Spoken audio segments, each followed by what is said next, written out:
우리가 지난 주간까지 살펴본 것처럼 로마서 1장에서 바울은 불의로 진리를 막는 모든 사람들에게 하나님의 진노가 임한다 그랬습니다. 하나님을 알만한 것이 만물 속에 분명히 드러나 보이는데도 불구하고 그 진리를 거부하고 비진리를 따르며 우상을 숭배하고 나아가서 도덕적으로 부패한 모습, 성적으로 타락한 모습까지 나타나고 있습니다. 바울은 여러 가지 죄목들을 하나하나 열거해 가면서 이런 죄를 범한 자들이 얼마나 비참한 운명에 처해 있는가를 지적했습니다. 이런 죄악들은 하나하나가 다 하나님의 진노를 사는 일이고 다 사형에 해당한다고 했습니다. 죽어 마땅한 죄인들이다 하는 것이죠. 우리나라가 실질적인 사형 폐지국이다 그런 이야기를 하죠. 법으로는 형사법으로는 사형을 언도를 하지만 실질적으로 집행 안 한 지가 20년 가까이 됐다 그런 이야기를 들었는데요. 세상법은 혹시 사람이 오류도 있을 수 있고 재판을 했는데 사형을 집행을 했는데 이게 잘못된 것이면 어떻게 합니까? 이런 문제들이 있기 때문에 또 사람의 생명을 사람이 함부로 한다는 것이 이게 맞는 것이냐라는 논란도 있기 때문에 그렇게 합니다만 형사 정책적으로는 그러하다 할지라도 그러나 하나님에게 있어서는 그렇지 않다는 것. 하나님은 정황무오하게 모든 사람의 은밀한 행위도 다 살피시면서 그 사람에게 범죄한 자에게 너는 사형이다. 너는 마땅히 죽을 죄인이다. 언도하신다는 것입니다. 자, 이런 말씀을 들은 사람들 중에 어떤 사람들은 바울의 이 비판을 거침없이 지지하는 사람들도 있었을 거예요. 왜냐하면 자기들은 그런 죄인들과는 질적으로 다른 사람들이고 따라서 그들이 처할 비참한 운명과 자기는 아무 상관이 없다고 생각했기 때문입니다. 이들은 나름대로 건전한 가치관과 윤리의식을 가진 사람들이다라고 할 수 있어요. 다른 사람들이 저지르는 불의에 대해서 날카롭게 바른 말을 하고 비판하면서 그들과 명확히 선을 긋는 사람들입니다. 오늘날에도 똑같은 반응을 보이는 사람들이 있을 거예요. 하나님께서 저렇게 방탕하고 부도덕한 사람들에게 진노하시는 것은 너무나 당연해. 하지만 난 그런 사람들과는 상관없어. 난 하나님의 말씀대로 사는 착한 사람이야. 하나님은 나 같은 사람에게는 진노하시지 않아. 오늘 우리가 읽은 본문 말씀은 이렇게 난 다른 사람들과는 다르다라고 생각하면서 자기 만족에 빠져 있는 사람들을 겨냥하고 있습니다. 성경은 이렇게 다른 사람의 잘못된 모습을 지적하면서 그들의 처할 운명에 대해서 비웃고 그들과는 다른 자신의 모습에 안도하고 우쭐해하고 있는 사람들을 향해서 뭐라고 말을 할까요? 1절 말씀을 본문 1절 말씀 우리 같이 한번 읽습니다. 시작. 그러므로 남을 판단하는 사람아 누구를 막론하고 내가 핑계하지 못할 것은 같은 일을 행함이니라. 남을 판단하고 정죄하는 너도 같은 일을 행한다. 다른 사람의 죄와 허물을 예리하게 비판하는데 정작 비판하는 사람도 사는 걸 살펴보니까 별 차이가 없다는 것. 어떤 사람이 양심 있는 말을 한다고 해서 그 사람이 그렇게 실제로 살고 있느냐? 그건 아니죠. 입만 열면 정의로운 이야기, 좋은 이야기를 하는 사람이 뒤로는 이상하게 살다가 발각되는 일을 우리가 한두 번 본 것이 아니죠. 남을 판단하는 것으로 내가 너를 정죄함이니. 우리가 최근에도 많이 보는 일입니다만은 큰 선거에 유력한 후보자로 거명되었던 그 사람이 순식간에 낙마해서 초야에 묻히게 되는 일들을 우리 많이 보지 않습니까? 얼마 전까지 있었던 공직자 인사청문회, 병역비리, 위장전입, 부동산 투기, 논문 표절 이런 거에 관해서 그렇게 몇 년 전에는 본인이 막 비난을 했던 사람인데 정권이 바뀌고 본인이 청문 대상자가 되어서 보면 자기가 내뱉었던 그 비난의 말로 자신이 그대로 당하는 모습들을 우리는 보지 않습니까? 마지막 날 하나님의 심판대 앞에 설 때 우리는 우리 자신이 평소에 내뱉었던 바로 그 말로 정죄를 받게 될 것입니다. 이 부분에 대해서 프란시스 셰퍼가 이런 얘기를 해요. 각 사람에게 보이지 않는 녹음기가 있다. 보이지 않는 녹음기가 우리 앞에 있어서 우리가 남을 판단하고 남을 비판하는 그런 내뱉은 말을 다 녹음을 한다는 거예요. 그래서 하나님이 심판하시는 날 재판정에서 우리가 남을 판단하는 말을 녹음해 둔 거 그거 다 틀어준다는 것이죠. 이거 옳지 않아. 이거 공평하지 않아. 왜 편법을 쓰는 거야? 약속을 했으면 지켜야지 왜 어기는 거야? 저 사람 너무 이기적이야. 저 사람은 정직하지 않아. 에이 더러운 인간, 탐욕에 가득한 사람. 우리들이 얼마나 많이 다른 사람들을 비난했습니까? 이렇게 판단하면서 내뱉은 내 목소리를 그대로 녹음했다가 틀어준다는 거예요. 그리고 하나님이 우리의 그 말로 우리를 심판하시면, 자 네가 이렇게 말했지? 하면서 심판하시면 아무도 할 말이 없어진다는 것이죠. 프란시스 셰퍼는 조금 그래도 된 사람이니까 그 당시엔 아마 녹음기밖에 없어서 이런 예를 말했는지 모르겠습니다만 요즘에는 녹음기보다 훨씬 더 좋은 게 많죠? 뭐예요? CCTV. 뭐 어느 언론에 제가 나온 기사를 보니까 요즘 보통 사람이 그냥 아침에 나와서 저녁에 이렇게 들어가면 하루에 50번 이상 CCTV에 노출이 된다고 하는 기사를 본 적이 있습니다. 우리의 행동 하나하나가 하나님의 CCTV에 다 녹화돼서 하나님 나라의 서버에 그렇게 저장이 되어 있다가 하나님의 심판대 앞에서 대형 화면에 재생이 될 겁니다. 그것이 우리를 꼼짝 못하게 만들고 한없이 우리를 부끄럽게 만들 거예요. 남을 판단하는 내가 같은 일을 행함이니라. 여러분 어떤 모임 가운데서 바른 말하는 사람이 있죠. 아이 저 사람 참 이기적이야. 이기적인 행동을 누가 잘 지적을 합니까? 대개는 똑같이 이기적인 사람인 경우가 많아. 잘난 체 하는 사람, 못 봐주고 지적하는 사람, 대개는 자기 내면에 자신이 잘난 체 하고 싶은 마음이 큰 사람인 경우가 많습니다. 우리가 남을 판단하는 대부분의 문제가 우리 안에도 고스란히 있다는 사실이에요. 본질적으로 그 사람과 나는 다른 사람이 아닙니다. 그 사람은 겉으로 드러났고 나는 드러나지 않았을 뿐이에요. 그 사람은 들켰고 나는 들키지 않았을 뿐 아닙니까? 다윗이 우리아의 아내 밧세바를 빼앗는 범죄를 범하고도 회개하지 않자 하나님이 나단 선지자를 다윗에게 보내죠. 이 나단 선지자가 다윗에게 이런 이야기를 합니다. 왕이여, 어떤 동네에 아주 부자가 하나 있고 또 가난한 사람이 하나 있었어요. 그런데 이 부자는 양이 아주 셀 수 없이 많이 있는 사람인데 가난한 사람은 오로지 양이 딱 한 마리만 있어서 이거 애지중지 그렇게 키우는 사람입니다. 그런데 어느 날 부자에게 손님이 찾아왔어요. 부자는 자기는 그렇게 셀 수 없이 많은 양이 있는데 자기 양은 안 잡고 가난한 사람 그 한 마리밖에 없는 애지중지하는 양을 뺏어서 그 양 잡아가지고 자기 친구를 대접을 했습니다. 이 이야기를 아주 드라마틱하게 잘 나단 선지자가 한 것 같아요. 이 이야기를 들은 다윗이 분노하면서 그런 나쁜 놈이 있냐고, 죽여야 된다고 그렇게 얘기를 했더니 나단 선지자가 뭐라고 합니까? 당신이 바로 그런 사람.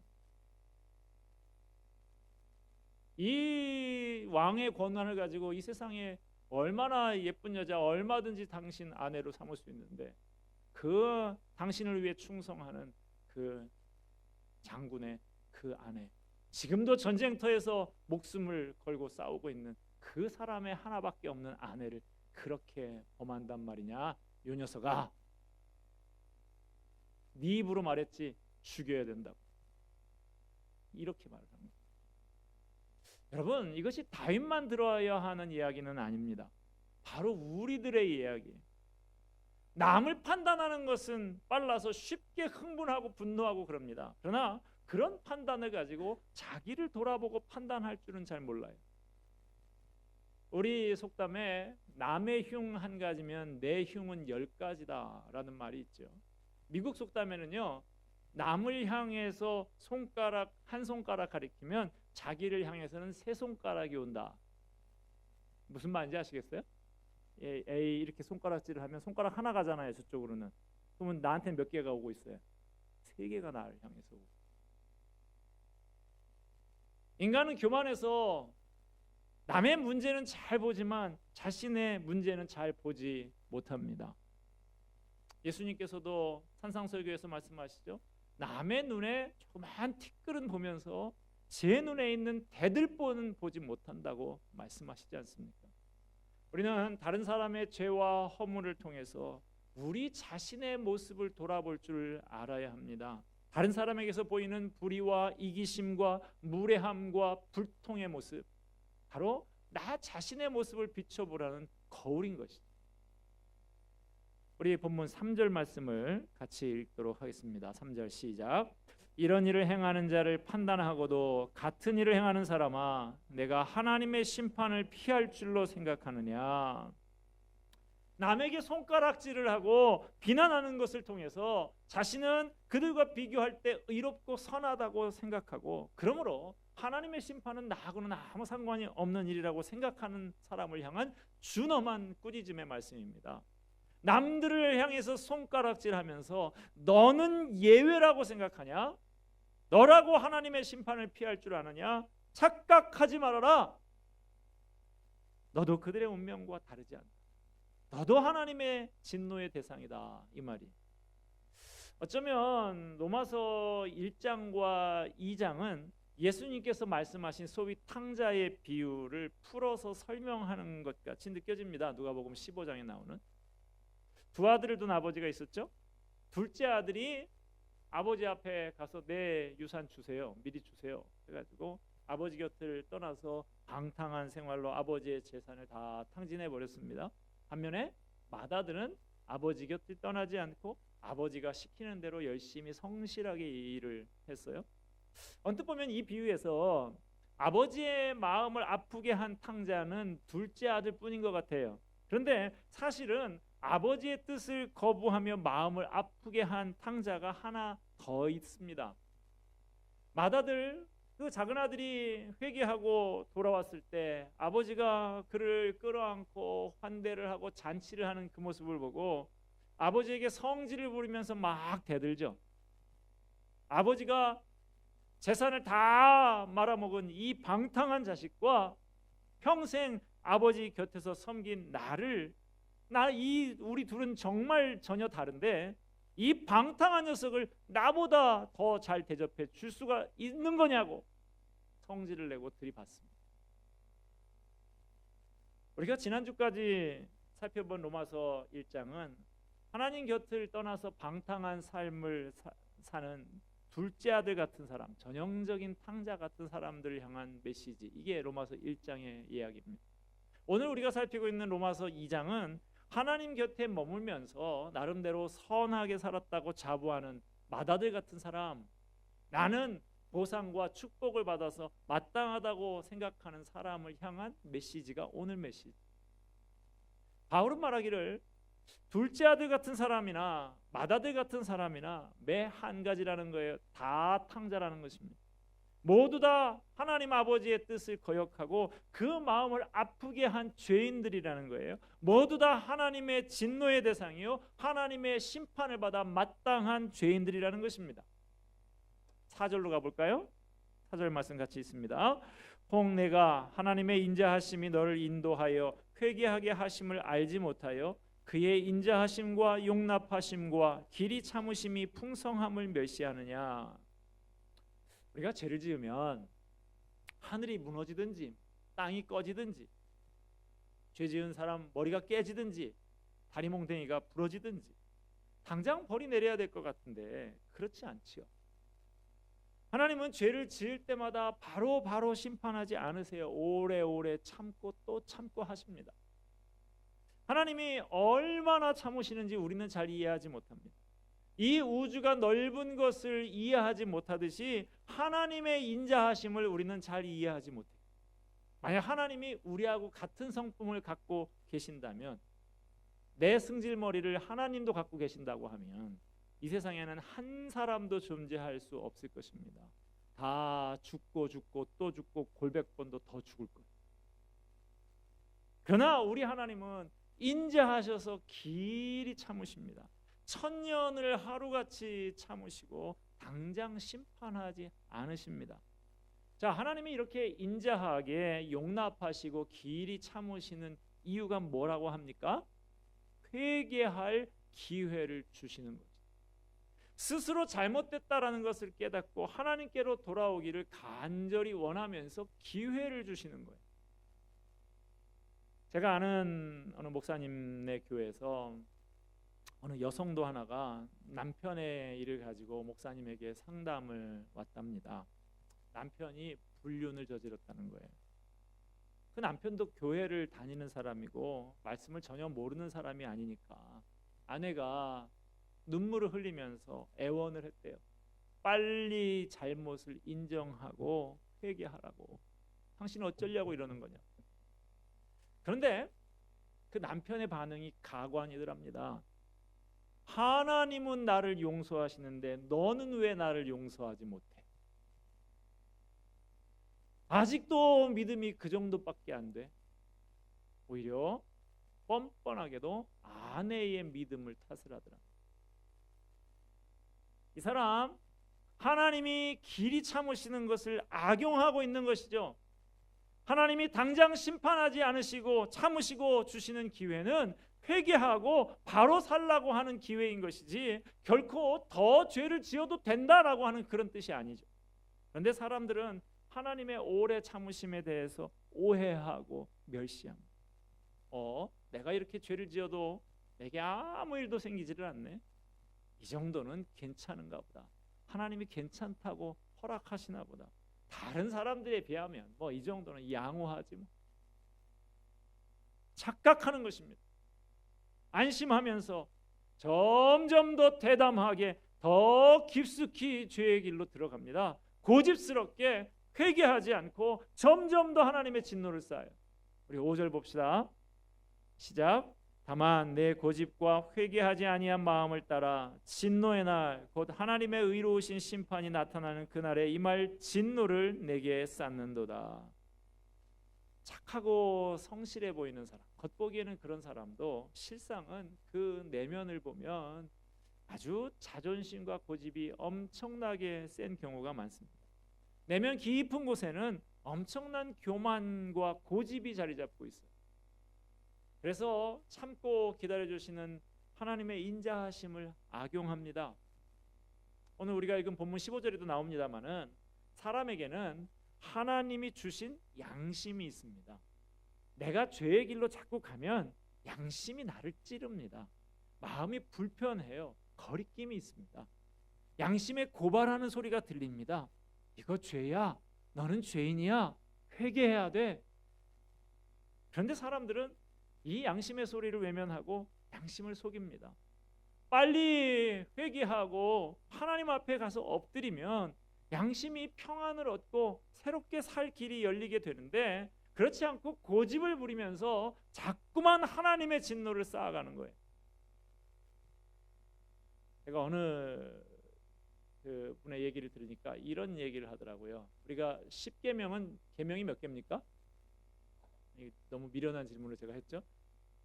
10계명 계명이 10개인데 사실은 11계명이 있다는 거예요. 10계명 쭉 이렇게 하는데 이 11계명부터 10계명보다 더 중요한 계명이 11계명이래요. 그게 뭐냐 그랬더니 들키지 마라. 1계명부터 10계명까지 다 어기더라도 들키지 않으면 된다는 거예요. 여러분, 사람에게는 들키지 않을 수 있겠지만 하나님께는 그렇지 않습니다. 하나님은 사람들의 그 은밀한 것을 속속들이 아시고 심판하신 하나님이라고 성경은 이야기합니다. 남을 판단하며 정죄하는 너도 같은 일을 행하는 것 내가 안다, 하나님 말씀하십니다. 떡이 두 덩어리가 있어요. 하나는 아주 썩어서 그냥 곰팡이가 쓸고 파릿대가 덕지덕지 달라붙은 그런 더러운 떡이고요. 또 하나는 깨끗해요. 겉보기에는 아주 멀쩡해 보여서 그 떡을 하나 덥석 입에 물었더니 그 속이 다 썩어서 못 먹기는 마찬가지인 게 이 두 떡인 것입니다. 제가 무슨 말씀을 드리려고 하느냐, 지금까지 우리가 살펴본 이 말씀, 나는 다른 사람하고는 달라, 나는 아무 문제가 없어, 이렇게 생각하면서 자기 만족에 빠져 있는 사람들, 겉보기에는 멀쩡해 보이지만 그러나 실제로는 상한 떡과 같은 그 사람을 경영한 말씀이 오늘 본문의 말씀인 것입니다. 여러분 어떤가요? 이 말씀이 저와 여러분에게는 해당되지 않는 말씀인가요?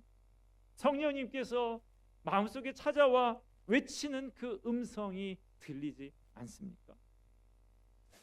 이 말씀을 준비하고 묵상을 하면서 저도 참 얼마나 마음이 무겁고 불편했는지 모릅니다. 성령님의 음성이 제 마음에 울렸어요.